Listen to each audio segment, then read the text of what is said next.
the emotions that if we connect to them powerfully and are willing to be in a healthy relationship with them, it heals everything. Our anger, fear, grief, joy, excitement. Everything else is learned. So let's get you through what feels like an emotion, but is actually a way you're coping to protect yourself from further heartbreak. Do you follow me and hear the difference? Yeah, I think it's fear. Well, I think there's fear and there's sadness, but what I'm talking about is shame, regret, disappointment. These are ways that you're coping to help you not have to risk further heartbreak. Oh, that's what's holding me back. Right. And it's okay. It's just, let's look at the emotions we want to feel into that are useful, as opposed to the emotional experience that is a dead end that you learned that helps you not have to feel more heartbreak. But when you're avoiding the heartbreak, you're keeping yourself in a purgatory that prevents you from actually getting what you want. Okay, we're going. Okay.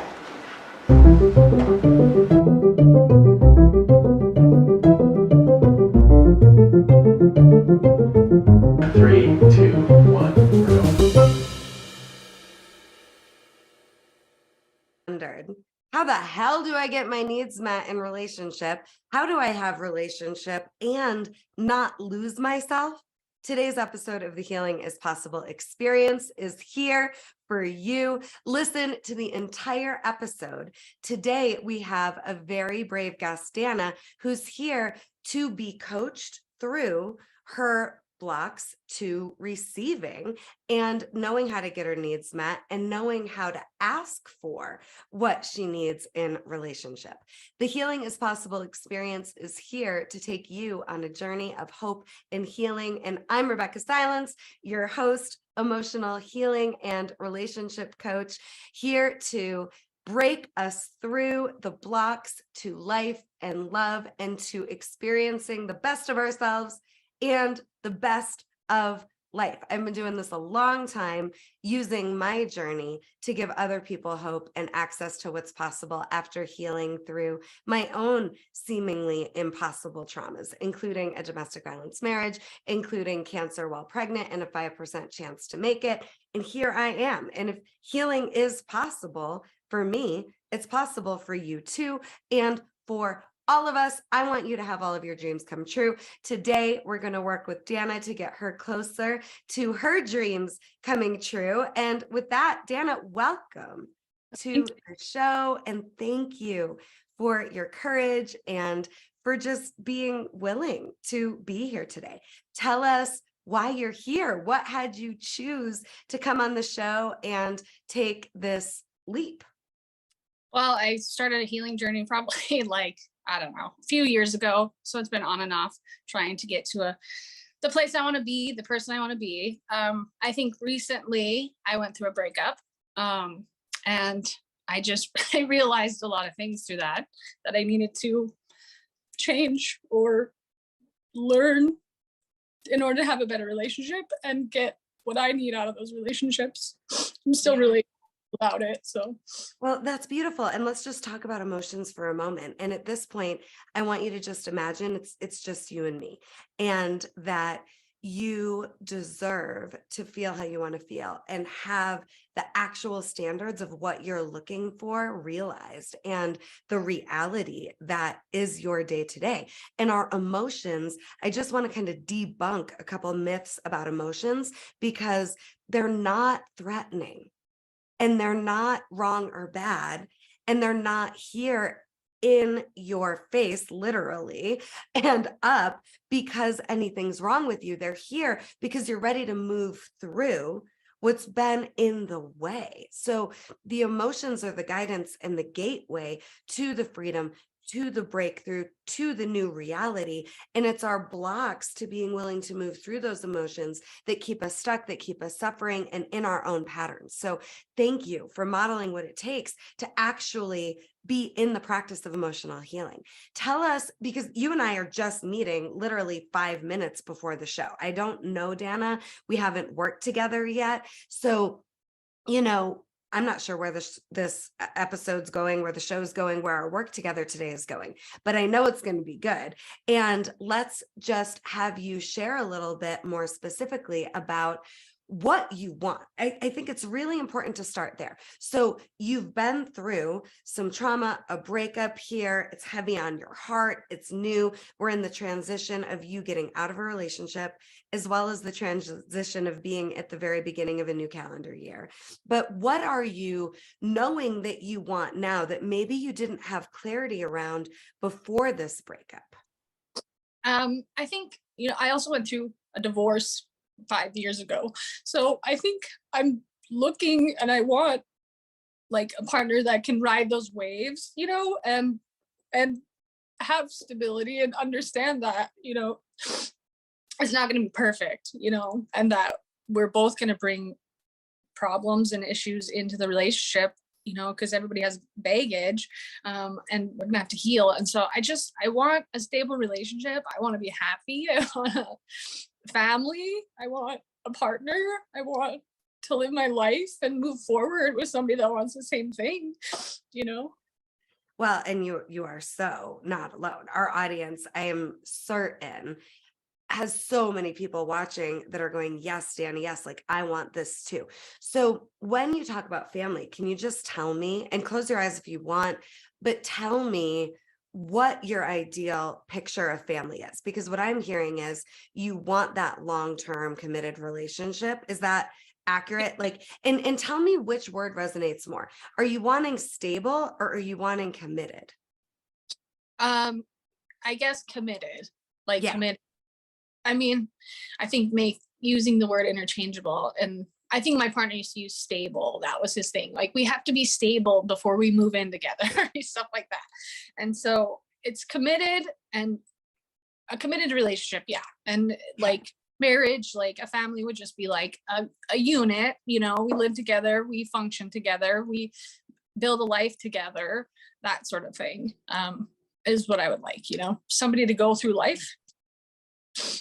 Yeah. So take a deep breath and feel this. You're moving so much energy and releasing so much already. Are you wanting children, or are you just wanting you and your partner committed in a unit and a team?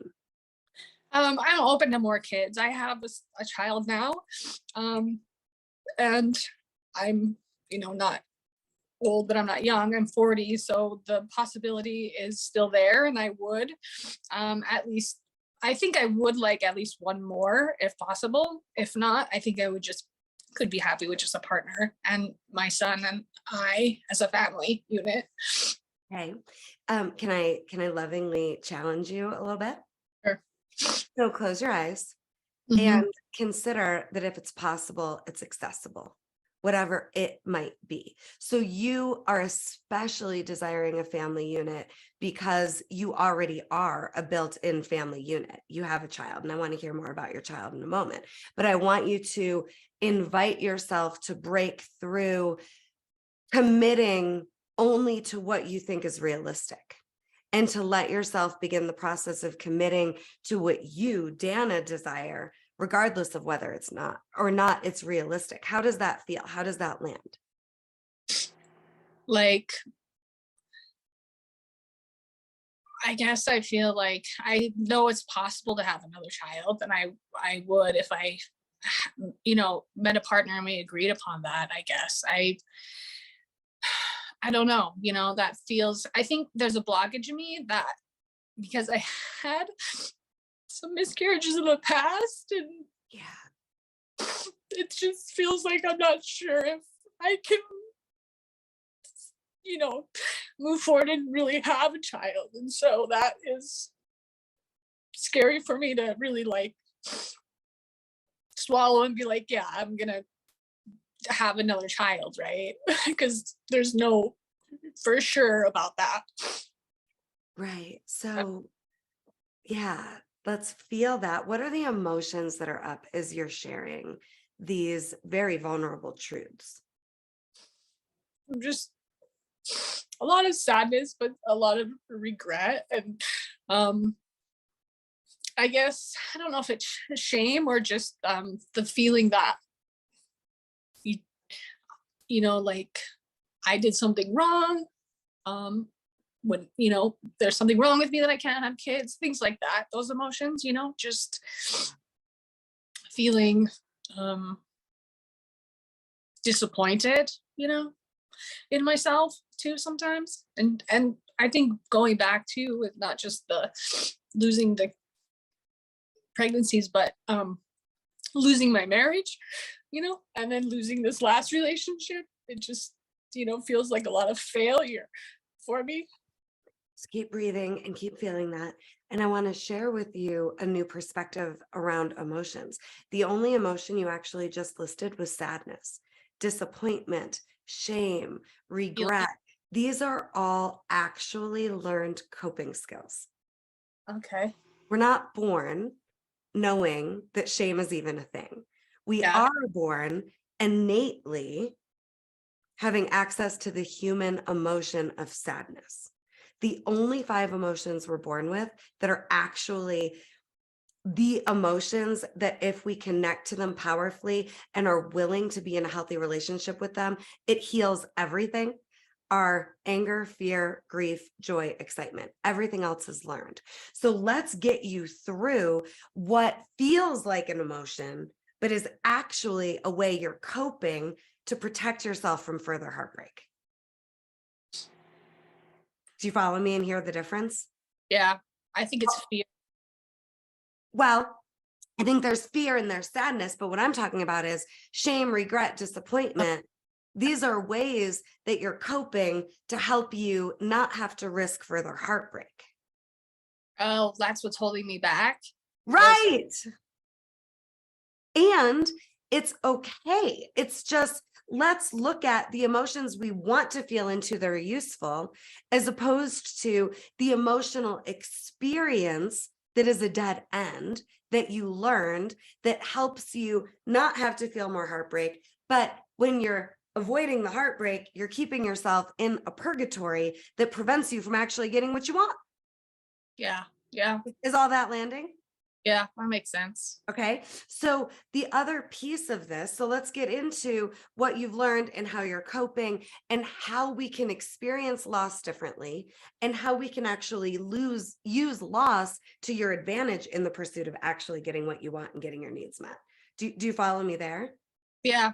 So Okay. getting those feelings to move forward. Yeah. And there's a big difference between the emotions we need to feel to emotionally heal and the feelings we're having about what's going on outside of us and around us. And what I know for sure is that the regret, the disappointment, and the shame has been louder than your ability to see that what you really want is possible for you. Yeah. So what happens when I say that? What are you feeling? What are you experiencing, seeing? That makes me, I guess, feel a lot happier than that it's recognized and I can change that, I guess. Yeah, we can work with it. We can use trauma to our advantage. We can use heartbreak to our advantage. We can use life in all of its seasons to our advantage, but not when we're in our survival personality trying to protect ourselves. That's where I am.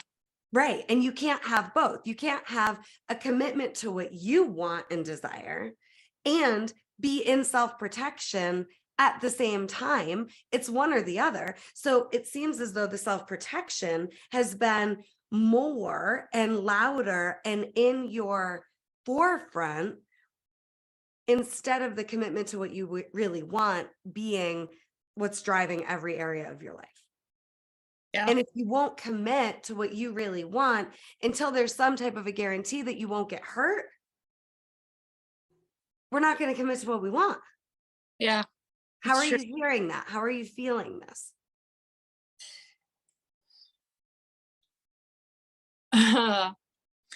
It makes me, I think I feel like, really, is this really possible for me? Like, can I really move forward? Can I really do this and not in these feelings and be sad all the time? That's how I feel. Well, and the feelings of regret, shame, and disappointment are actually blocking your ability to move through the sadness. So it's not even that you're wanting to be sad all the time or that you're even sad all the time. You're avoiding all the sadness you would need to feel to not be sad all the time. Yes, I avoid feeling. All right, Well, avoid. except for today, you're freaking Yeah. kicking ass and taking names, babe. I'm telling you, like, this is some good stuff. So let's take another deep breath. Let's go back to the loss, okay? Because it feels to me that you're avoiding more loss more than anything else. Does that feel accurate? Yeah, because I'm still trying to get the relation back together. Mhm. Well, what if, close your eyes for me if you're open. What if the most important relationship that we need to heal and repair right now is the one with you? Yeah, it is. So, how old is the version of you that was deeply heartbroken and doesn't want to experience more loss? How old is that part of you? What age? Take a guess. I mean, I probably between 8 and 12, somewhere in there, What's your gut? Pick an age. maybe 10. 10. Okay. So take a deep breath. And can you see Danna at 10 in all of her preciousness and beauty and optimism in front of you right now? Yeah. Look her right in the eyes. What does it feel like to connect to you so innocently and purely?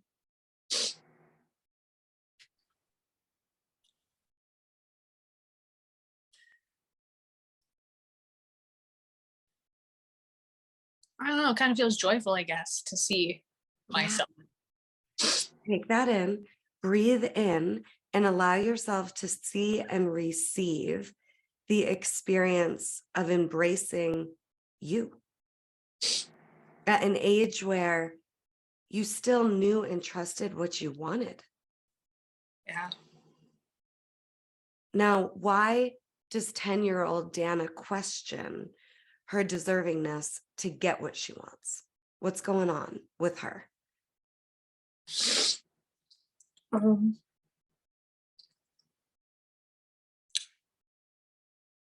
I think at that age, I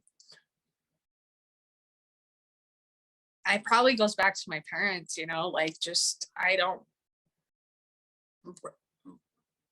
it was me and my brother and I don't remember my parents being too around that much. So I think I just felt like that was what life was. Okay, so this is so profound. So just take a deep breath and consider that at 10 years old, you decided, I'm going to be on my own, and people aren't going to be around that are supposed to love me and take care of me. I felt like I had to take care of my little brother. Like, so I don't know, like, you know, I, I just didn't really ask my parents for anything. I don't remember, and I remember just my Yeah. brother, and he was sick, and like just, and it, took care of him, I feel like. And is your child a son or a daughter that you have now? Fun. Yeah. And is he sick at all or is he healthy? He's healthy. He's 9. Okay. But you're still in that experience of it's me taking care of someone else, not the one getting my needs met. Yeah. And my career is that way. I'm a nurse. So it's been a life. Okay. So breathe this in and consider what's working about this we can keep and what's not working about this we can transform and reinvent.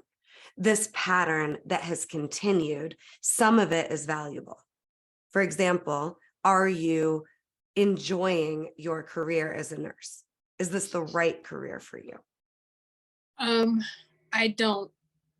I like helping people, but the actual job I'm in, no. I like aspects of my career, yes. Say that last part again. I like aspects of my career. Right. Yeah. Okay. So we'll just take it off of the pressure of family and romance and relationship and just apply this concept to work for a second. So you can see that you're a giver, you're a server, you want to help, you want to work with people, but potentially not at your own expense anymore. Like there's parts of what you're doing day to day that work for you, and there's parts that aren't. So let's look at what we want, the direction we want to be going in. Let's look at what's working, and then let's get very committed to what's not working. We're not going to commit to anymore. Like it's a be all end all. There is no other way. Yeah. Okay. So what are you feeling? I saw you just lighten up so fast. Take a deep breath. Tell me what's happening. What are you processing? That makes me happy to be able to just find like something where I can still, help people and give, but not to like just be drowning in other people's problems, right? Like, Yeah. and do it. All right. I'm going to say something that might be a little hard. Do I have permission to, kind of go here with you? Yeah. Yeah. Is okay? Okay. So just let's consider something. Did anybody actually ever ask you to give you up for them? Or was that just a decision you made at 10 unconsciously? Did they ever ask me? No. Okay. This is really important, Danna. You made up your job description in relationships. It's not a job description that's assigned to you. It's not a job description that's your destiny. Giving you up for love seems to be an unconscious, and that word is so freaking important here. It's not your fault. It wasn't even conscious. It's just you had a sick sibling. Your parents weren't available. They couldn't be more available for you than their parents were for them. They did their best. And I work with the generational healers, Danna. I work with the ones that say, this could be different. This could be better. How come nobody else sees it? And then that is the person in the family system that often just questions themselves because nobody else sees what they're seeing as possible. So if nobody else sees it, how can it actually be possible? Like, do you see how we stunt our own emotional and spiritual growth when we're the visionary in the family system, needing the validation from the family to actually honor what we see as possible? That's not a way to live or do family. No, it's true. Like, all right, is this landing? So all I'm saying is, you haven't done a damn thing wrong. And we can make a new commitment because on an unconscious level, what I see as what happened innocently was you decided that love means I give me up for them. And when you've been giving you up, your partners don't even actually have a partner. That's true. That's why your relationships aren't working. And that's not your fault. And the right partner would stick around and grow with you. I want to be really clear on that. So it's not that you've ever driven the right person away. It's that you've been driving you away and attracting partners willing to be with somebody that backburners themselves so that they can take the spotlight, and you're done with that game. Yeah. Is any part of this off base? No. Take a deep breath. I want you to breathe into the possibility that you are done backburnering you in the name of love. You are done with self-betrayal in the name of service. Yeah.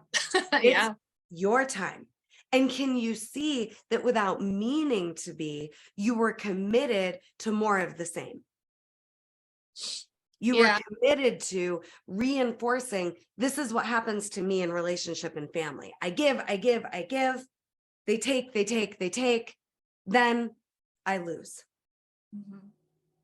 Yeah. What's it like to put these puzzle pieces together? And is this new? Are you seeing the pattern in a new way? Yeah, it's pretty mind blowing to me. I think, in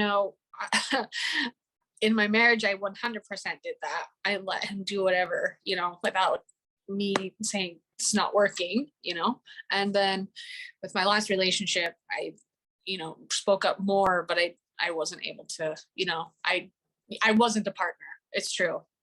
I was letting him drive the boat. So it makes a lot of sense now that to put those pieces together where. Yeah.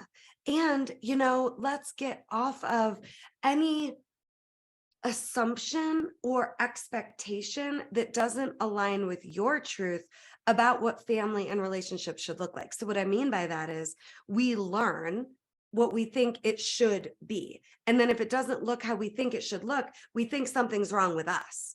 Yeah. We think that we are the disappointment. We think that we are the problem. We think that we've somehow done it wrong because it isn't the way it should be. But the way it should be says who? Like you are already a single mother, yes? Yeah. Mm-hmm. Okay. And you have a precious 9-year-old. It's a perfect time for you to take on your power and for you to model for your son. In this family, we get our needs met. In this family, everybody matters. In this family, I'm the sun, moon, and stars in the heartbeat. Yeah. How do you do that? So first and foremost, I'm going to make it really simple. Doesn't make it easy. It's a decision. Let's close your eyes again. Mm. Do you remember the Choose Your Own Adventure books when we were kids? God, yeah, I love those. So I want you to imagine that we're right now, right here, right now, in Danna's Choose Your Own Adventure. How are relationships and family going to be from here on out? Knowing we can use the contrast of what was, the heartbreaks to our advantage to make new decisions, to create new experiences. When something isn't working for Danna moving forward, it's a non-negotiable. We don't continue. We figure out what would work instead, and we trust that the right people would actually want Danna getting her needs met as much as everyone gets to get their needs met. Danna gets to get her needs met too. So I want you to see, we've got paths in this Choose Your Own Adventure book that can lead you down more of the same.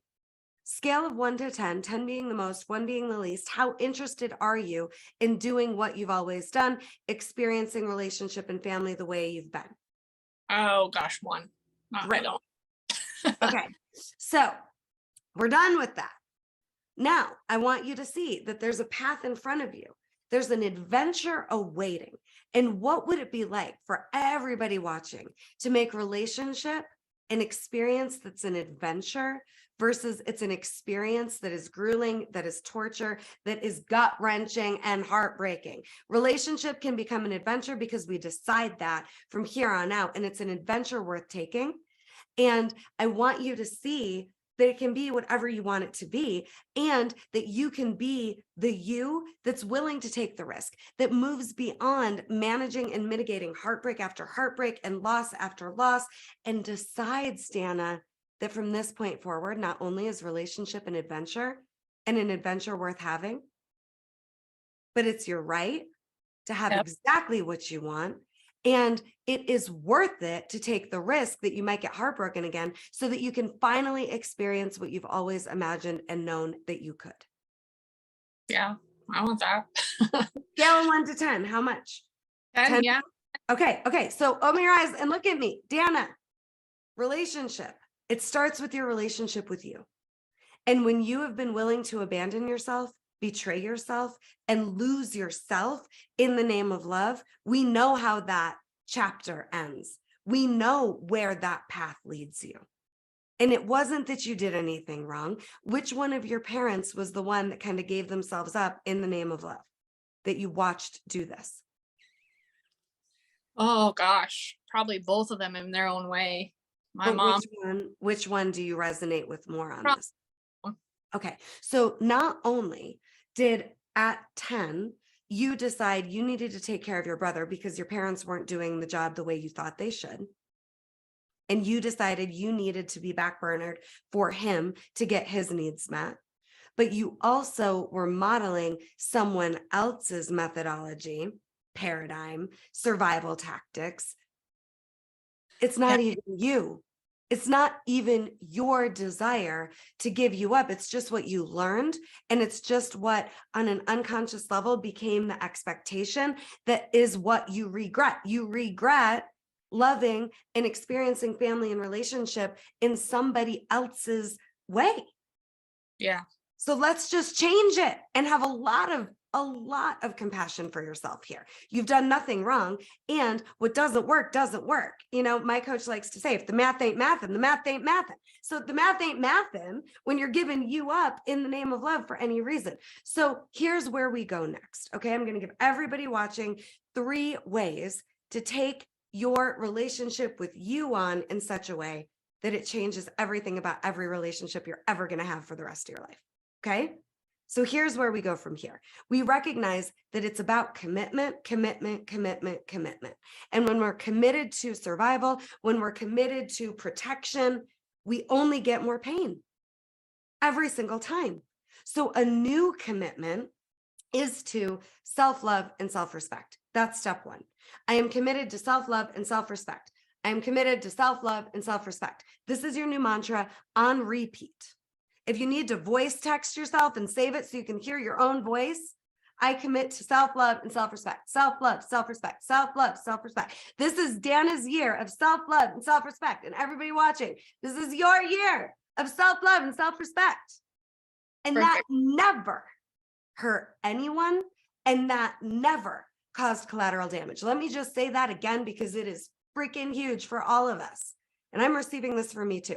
Self-love and self-respect never did any harm, never in history, never, never, never, never. Now, that doesn't mean that people, especially the narcissists in your life, aren't going to want you how they want you, jumping through their hoops, proving that you love them in a way that sacrifices you so that they can feel secure and stable, your partner's X word, right? You know, the point is that the more you self-love and self-respect, the more you attract people that love themselves and respect themselves. And if they don't love and respect themselves, how the hell are they going to love and respect you? And if you don't love and respect yourself, how are you actually going to attract people that love and respect themselves and would love and respect you? Are you following me, Danna? Yes. Okay. Self-love and self-respect, baby. Number 2, we've got to be brave enough to tell the truth in our relationships, starting in our relationship with ourselves. If we're not brave enough to tell the truth about what works, what doesn't, what we need, what we're done with, how are we going to be able to communicate that with another? Yes. Okay. So it's time. I want you to do a journaling practice. What love and respects me now, what takes care of me, what honors me, what would be loving towards me, and what respects me now is.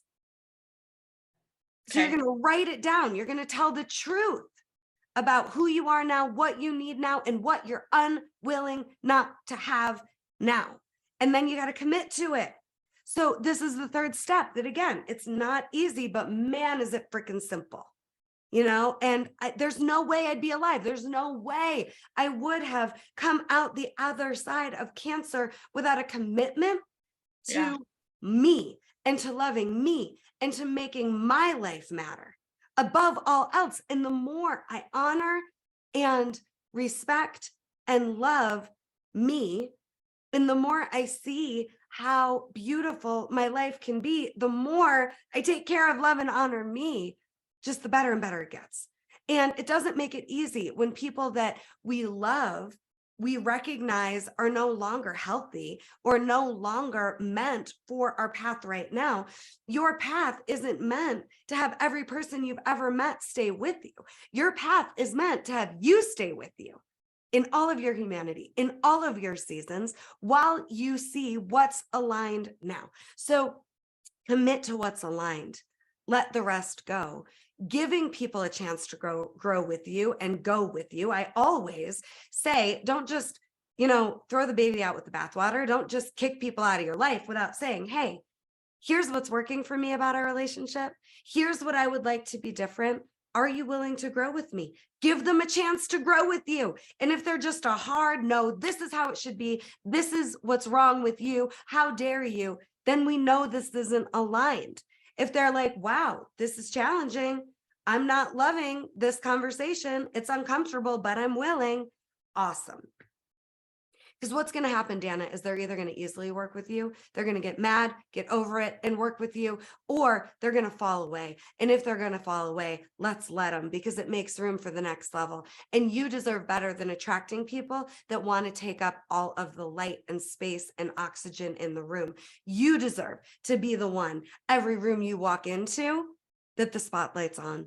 And not because you're wanting to be arrogant, but because you are precious and your light is gorgeous, and you are the one that's been dimming it down. And you no longer have to do that in 2023 or in any season of your life. So this is just the beginning. We can't solve everything in this breakthrough session today, but man, did we create an opening. Yeah, for sure. Yeah. Okay. Any questions? Is there any part of this that feels sticky or isn't landing for you? It lands. It's the sticky is just, I guess it just unfolds. I don't know that I can, like, I'm going to be able to go and just be that. I don't know. We'll see how the day unfolds, but, that's what I want. I want to be empowered in myself. Exactly. So I will leave you with this. All I'm asking you to do is take on self-love and a commitment to what's best for you, what honors you, what respects you, and what takes care of you now. And it's just a decision-based process. Your commitment requires decisions that align with your new commitment, and a version of you that's unwavering in your willingness to be vulnerable and committed to yourself, and to let people see that and experience that. So at work as a nurse, no more either or, like it's them or me. The more you're taken care of, the better you serve your patients. Yeah. In relationships, it's no more, it's them or me. It's me first, so I can be even better for them. That's the new paradigm that I'm inviting you to consider and take on and work with and play with. Yes, I actually have a job interview today to leave. Oh, get it.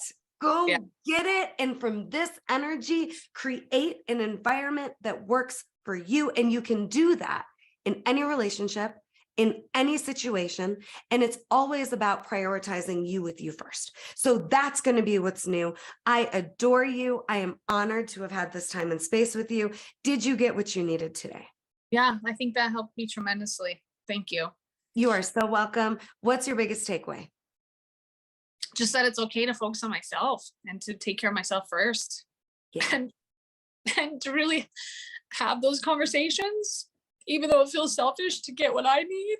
And if it doesn't happen, then I know that I can move forward with myself.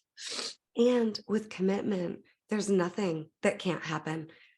Okay, this is so important, because what you're saying, our audience needs to hear. And what I'm saying, our audience needs to hear. When you're fully committed, there are no conditions. It's a matter of when, not if. So if you really, for example, want another child, you can adopt. Like, it's not just, it has to look a certain way. And if it happens, great. And if it doesn't, I'll be okay. Don't give up on your right to have exactly what you want in this lifetime. And Yes. it's okay. I just want to say this one more piece. It's okay if, after considering all of the angles, I'm not actually willing to commit to this. Yeah. It's okay to really be careful and choosy about what you commit to, with the understanding that you're under no obligation to commit to anything that doesn't feel like it's worth it to go all in with. But if it's something that your soul desires on such a deep level that you would have regret and disappointment and shame if you didn't have it, man, do you have to go for it. Man, do you have to own your right to have it and be in the pursuit of it. How I beat cancer was I decided I'm unwilling to die. And I knew it was bigger than me. I knew I might die, but I chose to live like I was going to live. And I chose to live like I was going to live unless I was dead. Not, we'll see if I live. We'll see if I die. I hope I live. We'll see. I'll be okay either way. Like, do you hear? Yeah. Faulty, funky bullshit there? Like, we'll see is you not taking your life into your own hands. Yeah. I know my power. I know my strength. I know I'm capable. I know I'm worth it. That's the energy I want us all committing from. with there being no other option, but I do cross the finish line. Yes. Find Yeah. those commitments and commit on that level. You'll never be disappointed again. And I am committed to myself. Yeah. Woo! All right. Good job. Let's give her a hand in the comments, wherever you're watching this episode, whatever social media channel. Let Danna know what you received from her work today. Let us know what you're taking away from this beautiful session. If you want to join me in the hot seat, if you want this opportunity to coach with me live, reach out to our team, email support@RebeccahSilence.com to inquire. And thank you. Thank you for joining us today. Thank you for being a part of the Healing is Possible community and family. And Danna, your courage is unmatched. We so appreciate and honor you. We want to hear how you're doing. We want to hear how it's going. And tune in every Tuesday, 10 a.m. Mountain, for a new episode where, again, we take you into not the dark, into the light that's available, not into more positivity, into being able to access what's possible, even with whatever truths we're facing. The darkness is real, but so is the light, and healing isn't promised, but it is possible with commitment. And you have what you need, and you have what it takes to commit to the life that you long for and desire, no matter what, in any and all seasons. And I, Rebeccah Silence, am here as your host and emotional healing and relationship coach, cheering you on, believing in you, wanting everything for you. And you can also reach out for private services. Take the emotional survival kit course this year that you can find at RebeccahSilence.com, that in less than 3 hours can change your life for the better forever. See you very soon. Love you so much. And thanks again for being here. Mwah!